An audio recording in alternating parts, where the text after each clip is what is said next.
Look, if you want to become emotionally stronger, you have to stop putting up with these 5 toxic behaviors. Did you know that 80% of people feel emotionally trapped because of patterns they don't even realize are harmful?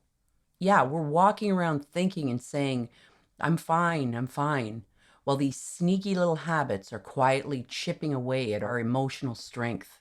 But don't worry, we're about to change that. Today, I'm breaking down the 5 biggest culprits, and by the end, you'll be ready to kick them to the curb and reclaim your power.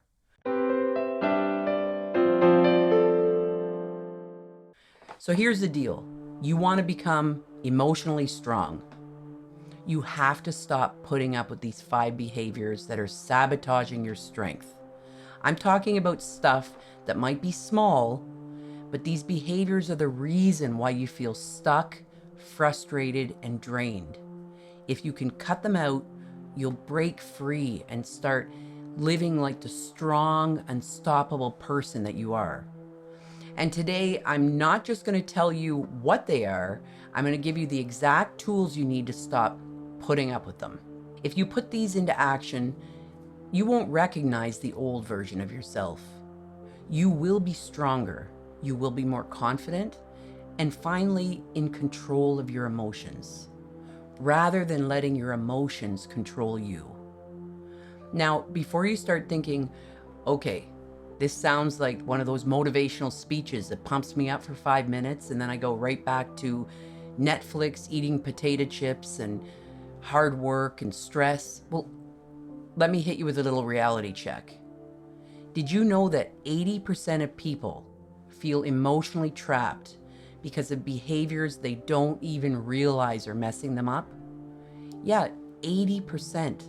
And honestly, if I were better at math, I'd say basically all of us. And I'll bet most of you watching this right now feel exactly that way. Like you're stuck in some emotional quicksand, sinking slowly while telling yourself, oh, everything's fine. It's fine. I'm okay. But it's not fine. And the worst part, most of us don't even realize it's happening. We get so used to just tolerating these toxic patterns that we don't even notice how much they're chipping away at our emotional strength. It's like being on a sinking boat and deciding, you know what? It's just a little water. I'm sure it'll work itself out. Spoiler alert, it doesn't work itself out. I've seen this play out with so many of my clients. I've seen them go from feeling completely stuck, like their emotions are controlling them instead of them controlling their emotions, to cutting out these behaviors and completely turning their lives around.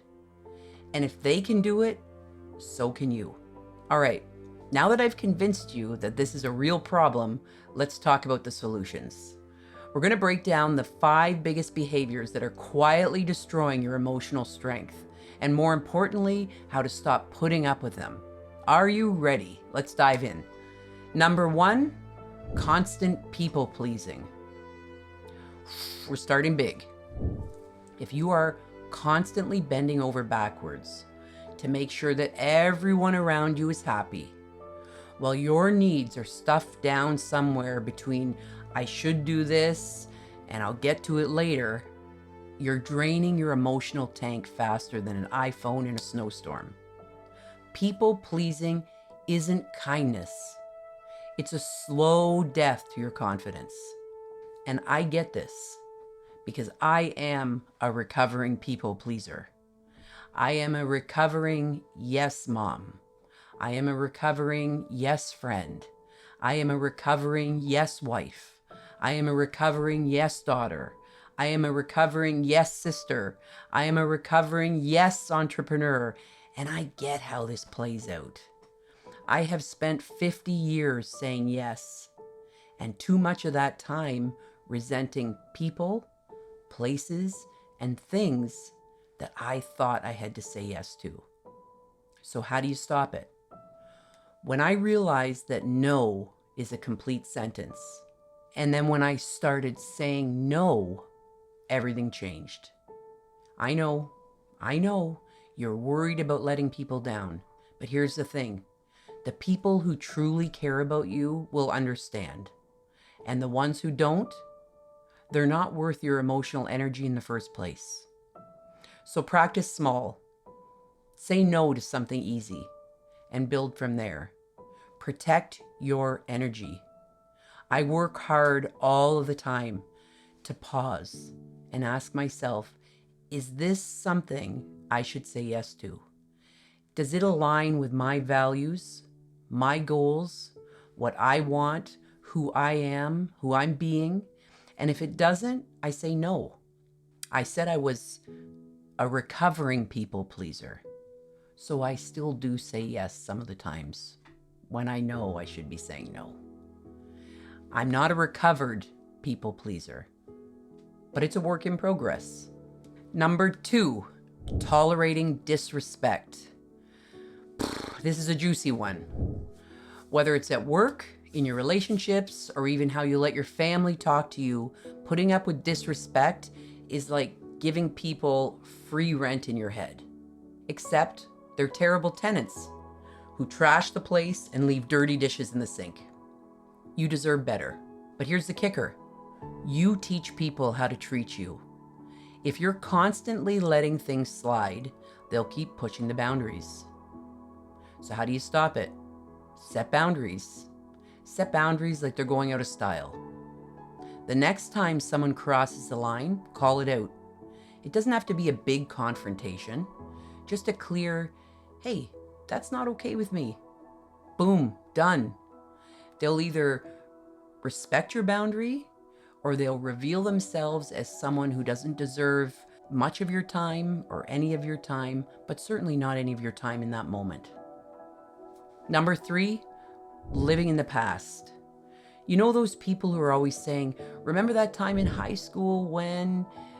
Yeah, that's fun at reunions, but it's a nightmare for your emotional health.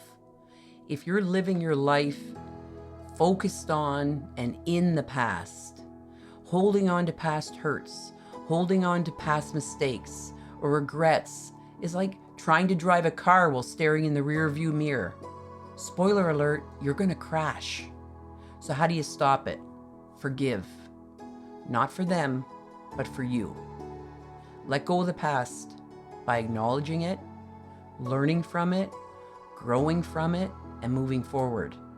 And I get it, this is easier said than done, but think about it. Every time you replay a painful memory, you're giving it more power over you.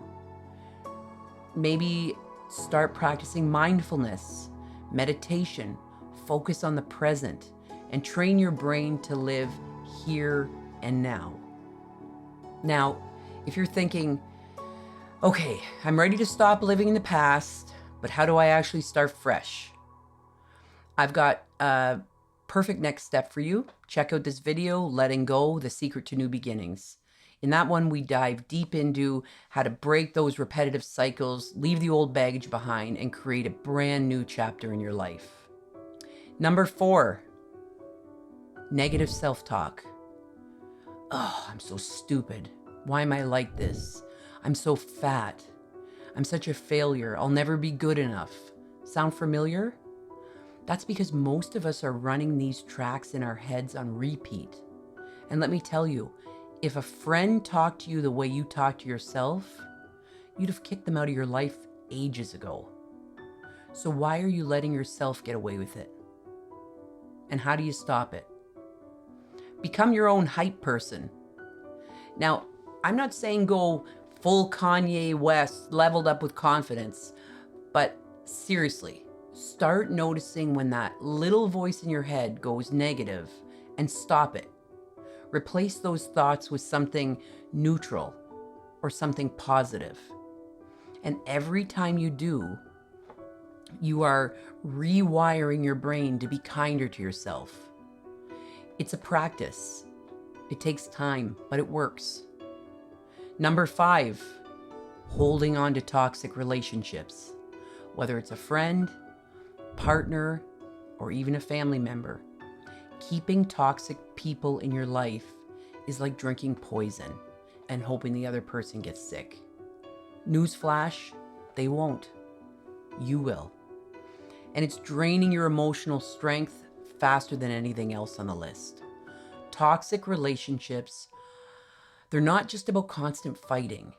They can be subtle undermining.